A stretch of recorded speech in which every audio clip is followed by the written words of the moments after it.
장로교 창시자라고 부르는 이 깔뱅이라는 사람, 칼빈이라고도 하죠. 이 깔뱅은 젊어서부터 죄와 상관없이 살아보려고 무척 노력을 많이 했습니다.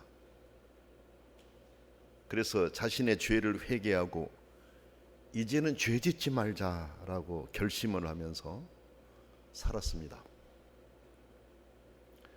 1년 정도 지난 뒤 되돌아봤었을 때 실수와 잘못이 너무나 많았다라고 하는 것을 발견했습니다. 그래서 또다시 회개하고 잘 지내려고 했지만 얼마 후 되돌아보면 또 다른 잘못들이 발견됐습니다. 너무나 많은 잘못들이 발견됐습니다. 이렇게 하기를 몇 번이나 되풀이하다가 그는 실망하고 말았습니다. 자신에게 실망한 것이죠. 뜻대로 되지 않았으니까.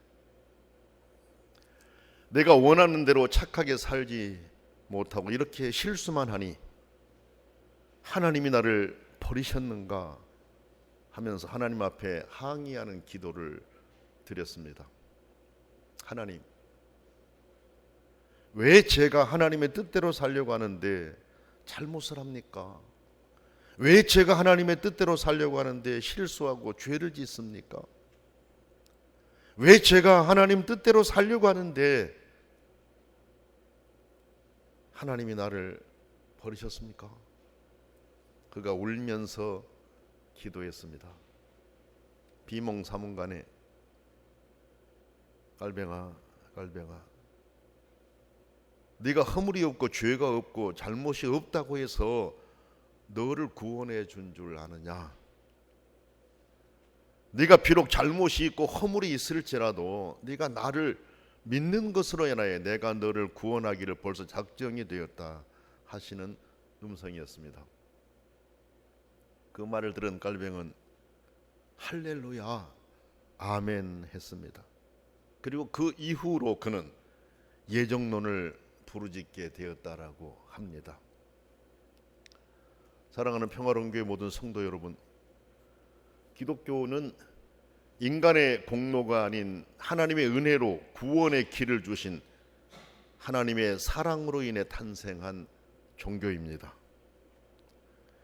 그래서 기독교는 사랑을 간직하고 실천하며 나아가야 하는 종교이기도 합니다.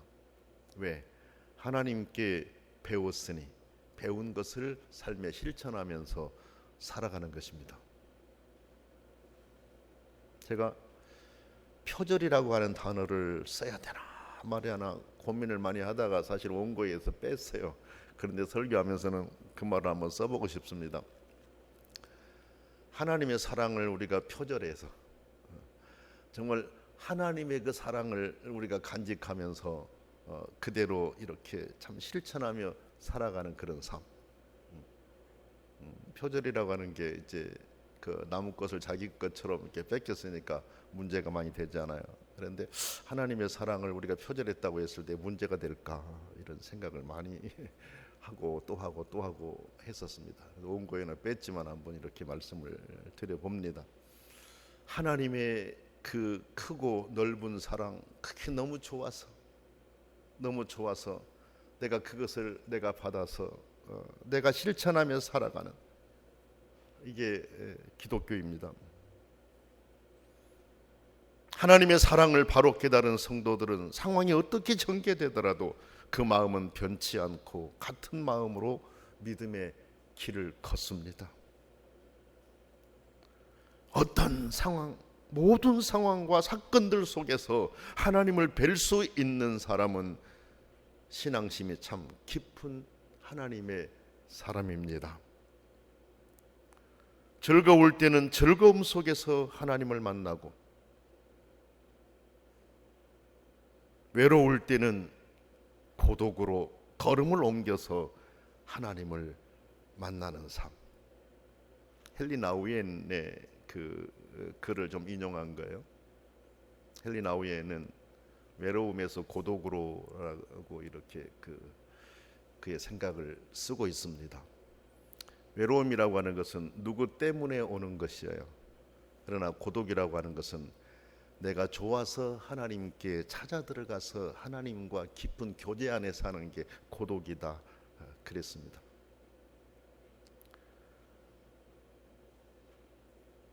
우리가 외로움으로 인해서 힘들 때도 있습니다. 그러나 우리는 고독으로 하나님 말씀 속에 깊이 파고 들어가 하나님과 함께하는 그런 삶을 사는 그런 사람.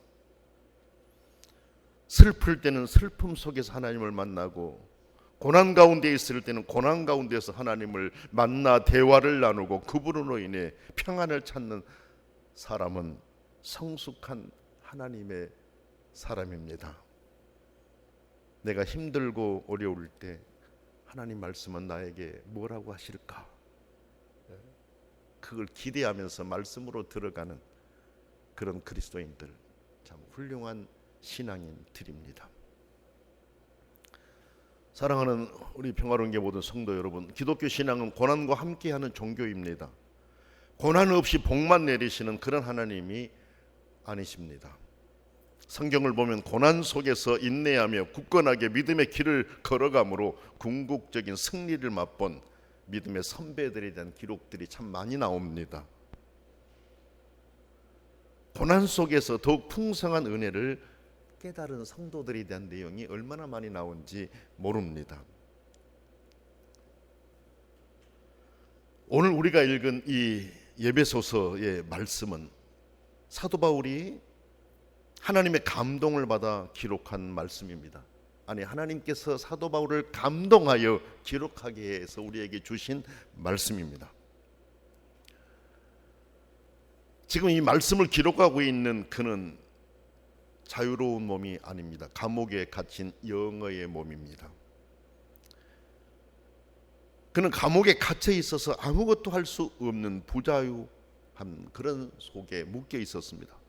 그런데 비록 춥고 고통스러운 자리에 놓여 있었지만 그는 감옥 안에서 자신을 바치고 있는 하나님 아버지를 보고 있었습니다. 자신을 지지하고 계신 하나님 아버지를 보고 있었습니다.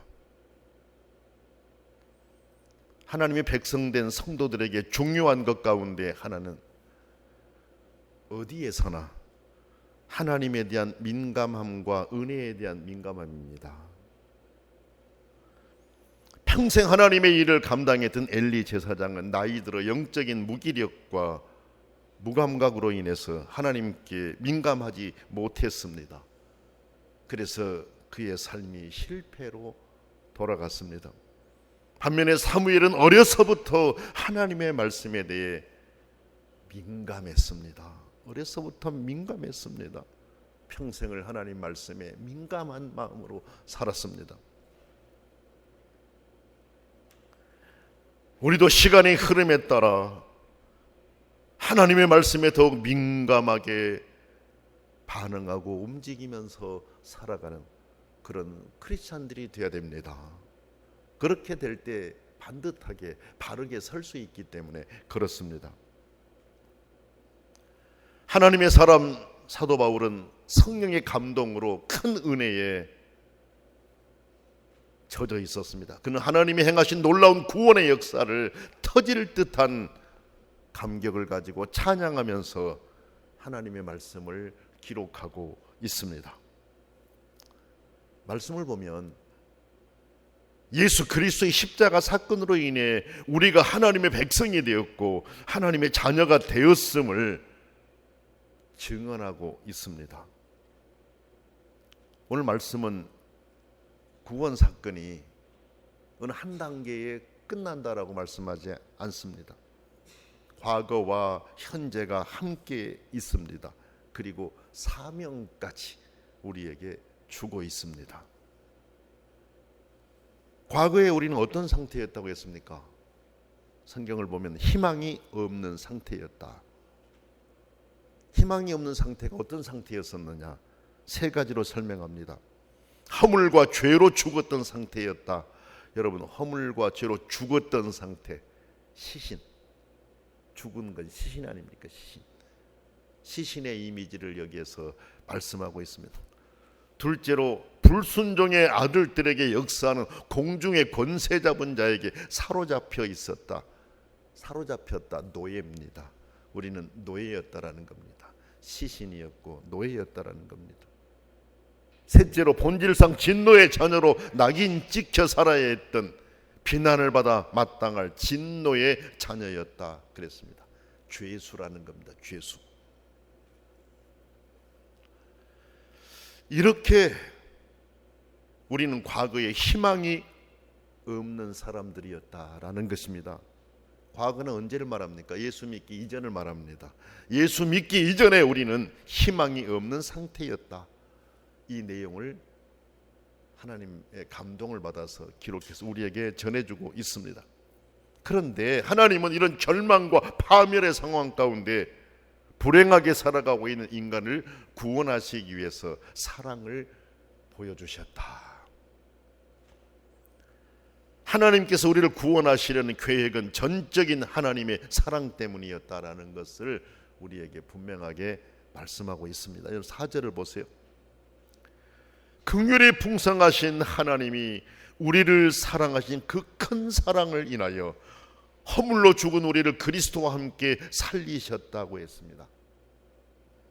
긍휼이 풍성하신 하나님이 우리를 사랑하신 그 큰 사랑을 인하여 허물로 죽은 우리를 그리스도와 함께 살리셨다. 그 말씀에 더해서 어떤 말씀이 나옵니까? 너희는 은혜로 구원을 받은 것이다. 이렇게 선언하고 있습니다. 그렇게 살리셨는데 이것은 은혜로 구원받은 것이다 라는 말씀입니다. 우리가 지금 하나님의 자녀가 된 것은 우리의 공로가 아닙니다. 하나님의 그 큰 사랑 때문입니다. 앞에 갈병 같은 경우도 공적 가지고 공로에 대한 부분을 좀 어떻게 해볼 생각도 있었다라는 걸 우리가 볼 수 있었잖아요. 그러나 네가 잘해서가 아니라 하나님이 사랑해서 구원하셨다라고 하는 그 말씀이 힘이 넘친 거 아닙니까, 여러분? 사실 로마서를 보게 되면 사도 바울에게도 그게 나오잖아요. 그렇게 하나님 뜻대로 살아보려고 했는데 몸부림치면 칠수록 더 나 자신의 더럽고 악한 것만 발견돼요. 근데 그거는 내 안에서 더럽고 악하고 추악하고 죄된 것이 많이 발견된다라고 하는 것은 그만큼 말씀대로 살아보려고 했기 때문에 그게 보인 거예요. 그렇게 살아보려고 하지 않는 사람은 그게 보이지가 않아요. 나에게서 그렇게 하나님 말씀에서 벗어져 나간 게 많다라고 하는 것을 볼 수가 없어요. 그렇게 살려고 하지 않는 사람은. 그러나 하나님 말씀대로 살아보려고 몸부림치면 칠수록 내 허물이 더 많이 드러나는 겁니다.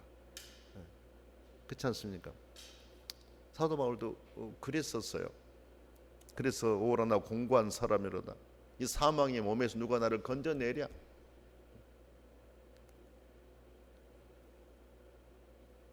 자기 자신은 이제는 아무것도 아니고 할 수 없다라는 걸 발견했었을 때 생명의 성령의 법에 대한 것을 발견하게 되잖아요.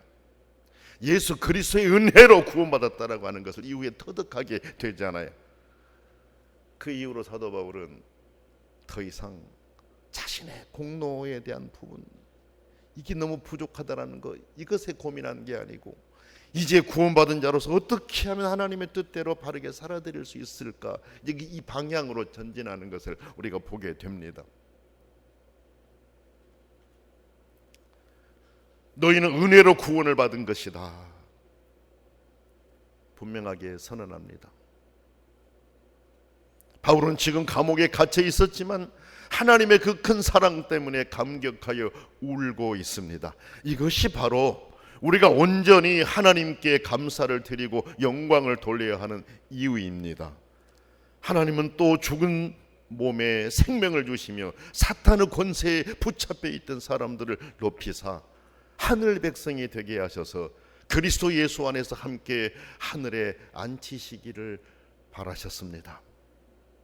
그 6절에 나옵니다.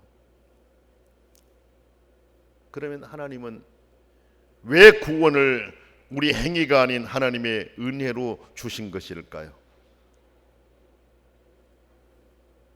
세 가지의 말씀을 하십니다. 첫째로 은혜의 지극히 풍성함을 오는 세대에 나타내려 하심이라 그랬습니다.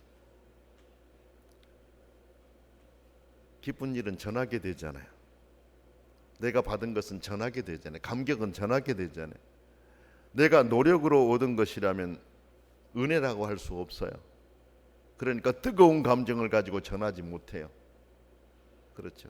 그러나 할 수 없는데 내게 주어졌었을 때 그때 전하는 거예요. 이 기쁜 소식을 전할 수밖에 없어요. 그래서 그 풍성함을 오는 세대에 나타내려 하십니다라고 말씀하셨어요. 하나님은 십자가 사건 이후 예수 안에서 오늘 우리에게까지 그리고 세상이 끝나는 그날까지 은혜의 풍성함을 나타내고 계십니다. 우리는 그 안에 들어왔습니다. 그리고 더 많은 은혜를 갈급해하고 있습니다. 그 은혜를 체험한 사람들이 전해줬기 때문에 그렇습니다.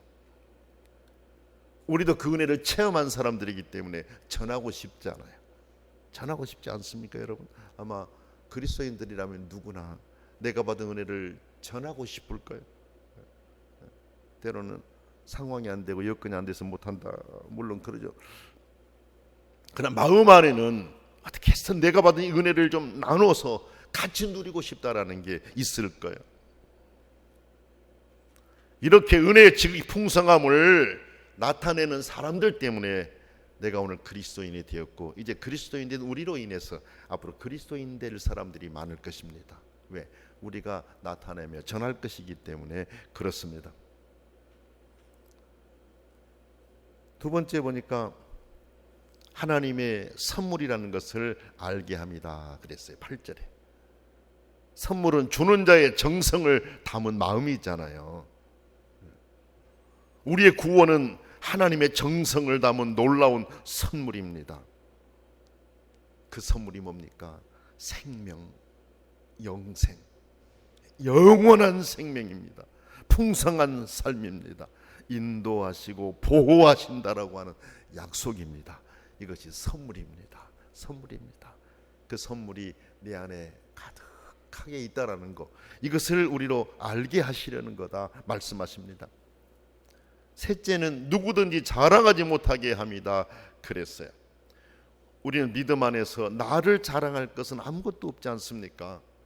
하나님의 은혜로 살아감을 고백하면서 그리스도를 자랑하면서 살아가야 됩니다. 여러분, 교회 안에 때로는 올바르게 믿음의 길을 걸어간 것에 대해서는 간증할 수 있어요. 간증나 해야 된다고 봐요. 왜? 선한 영향력을 미치기 위해서. 그렇죠? 하나님 말씀대로 살고 말씀을 묵상하고 묵상하는 가운데 내가 터득하고 얻은 것들, 이런 것들은 간증하며 사는 것 좋아요. 그러나 인간적인 세상적인 자랑을 우리 하지 않잖아요. 여러분, 그렇지 않습니까? 내가 구원받았다라고 하는 것도 이것이 내 자랑이 되지 않고 하나님의 은혜였다라고 하는 것을 고백하며 살게 하려는 것이다 라는 말씀입니다.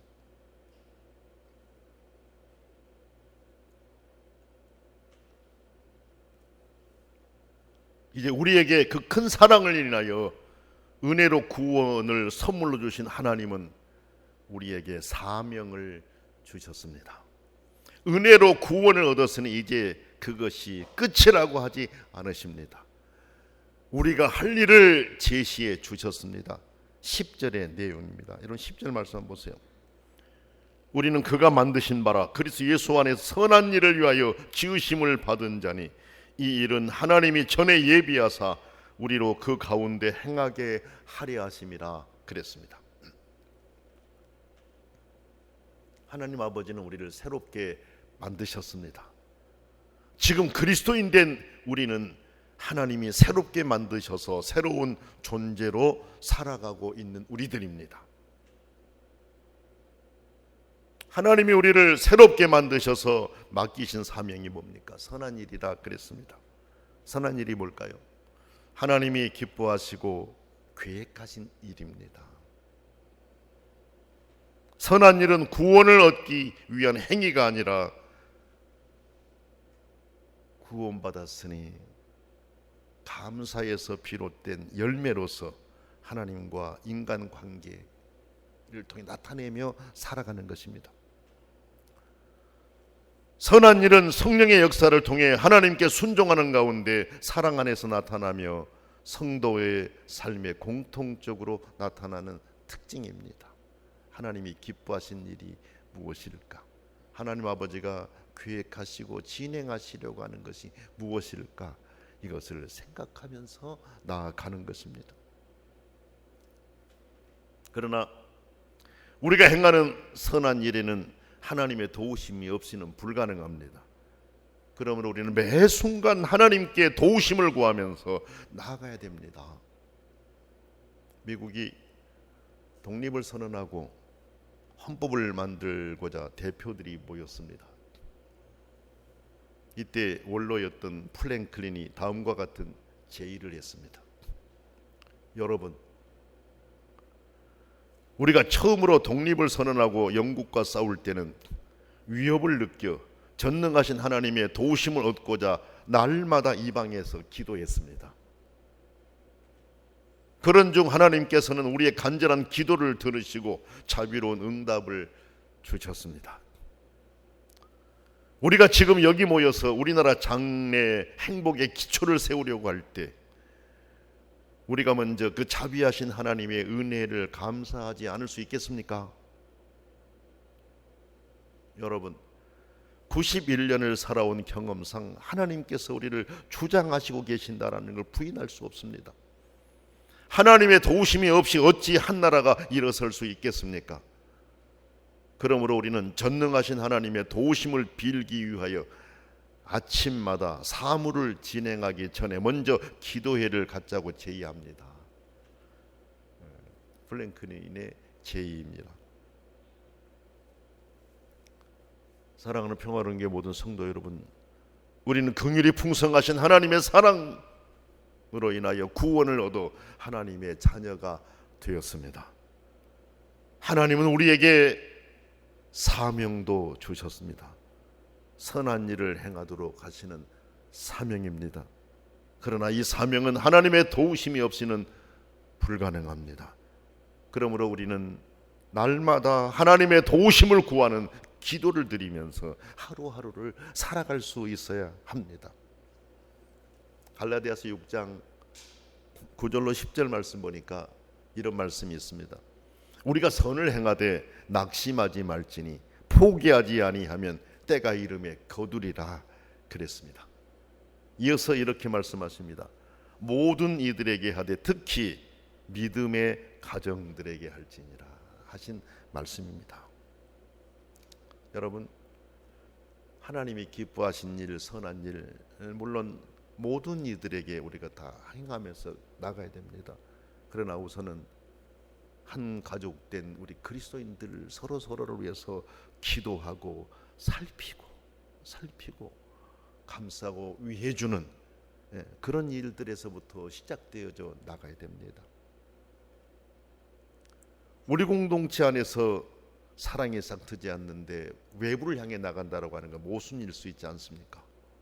그래서 먼저 우리 안에서부터 따뜻한 사랑으로 하나님이 원하시는 선한 일들을 행함으로 서로가 기쁨을 누리고 서로가 사랑을 간직하고 여기에 이게 폭발해서 외부로 더 확장돼서 나가고 하나님의 나라가 더 크게 확장될 수 있는 놀라운 역사가 우리 평화로운 교회에서부터 일어날 수 있기 원합니다.